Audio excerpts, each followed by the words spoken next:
أما بعد قال الله عز وجل ولا تقربوا الزنا إنه كان فاحشة وساء سبيلا صدق الله العظيم. وقال النبي صلى الله عليه وسلم لا يزني الزاني حين يزني وهو مؤمن ولا يسرق حين يسرق وهو مؤمن ولا يشرب حين يشربها وهو مؤمن التوبة معروضة بعد أو كما قال عليه الصلاة والسلام. اللہ رب العزت نے ہمیں انسان بنا کر شرف المخلوقات بنایا، فرشتوں سے سجدے کروایا اور ہمارے عزت کو بلند و بالا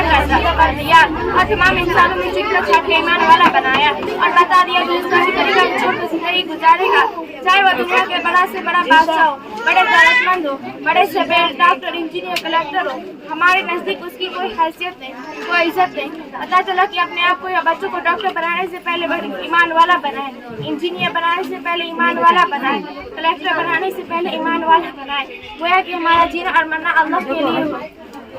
میری زندگی کا مقصد اللہ کو راضی کرنا، میری زندگی کا مقصد رسول اللہ صلی اللہ علیہ وسلم کی پیروی کرنا، میری زندگی کا مقصد جنت کو حاصل کرنا، میری زندگی کا مقصد جہنم سے بچنے کی تیاری کرنا، اور میری زندگی کا مقصد اللہ کے احکام اور بتائے ہوئے احکام اور رسول اکرم صلی اللہ علیہ وسلم کی زندگی کا پابند رہنا۔ یاد رکھیے، اگر ہم نے اپنی اولاد کو doctor, engineer, collector, inter B A کرانے یا ضرورتمند بنانے کی فکر کی، اس کے لیے پیسوں کو بھی پانی کی طرح بہا دیا، اس کے ایمان کی فکر نہ کی، عقیدے کی فکر نہ کی،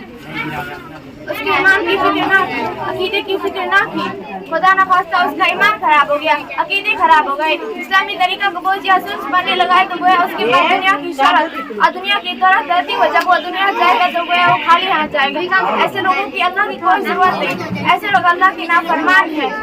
معزز خواتین، ہم دنیا میں تعلیم کے خلاف نہیں، تعلیم کوئی سی بھی ہو انسان کو عزت دیتی ہے، اس کے مقام کو بڑھاتی ہے۔ بچوں کو اعلیٰ تعلیم ضرور دیں اور کوشش کریں کہ دنیا کے غلط ماحول سے خود بچے اور بچوں کو بھی بچائے، یہ کہاں کی عقل مندی ہے۔ ایک وقتی چیز کو حاصل کرنے کے لیے ہمیشہ رہنے والی چیز کو فنا کر رہے ہیں، معمولی چیز کی خاطر قیمتی چیز کو چھوڑ رہے ہیں، تھوڑی سی خوشی کے لیے ہمیشہ کی خوشی کو برباد کر رہے ہیں، ختم ہونے والی دنیا کو بنانے کے لیے باقی رہنے والی آخرت کو برباد کر رہے ہیں۔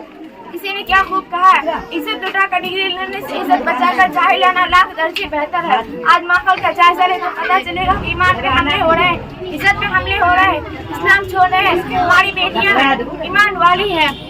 ہماری بیٹیاں ایمان والی ہیں، اور مردوں کے سامنے آنے جانے سے منع کرے۔ السلام علیکم۔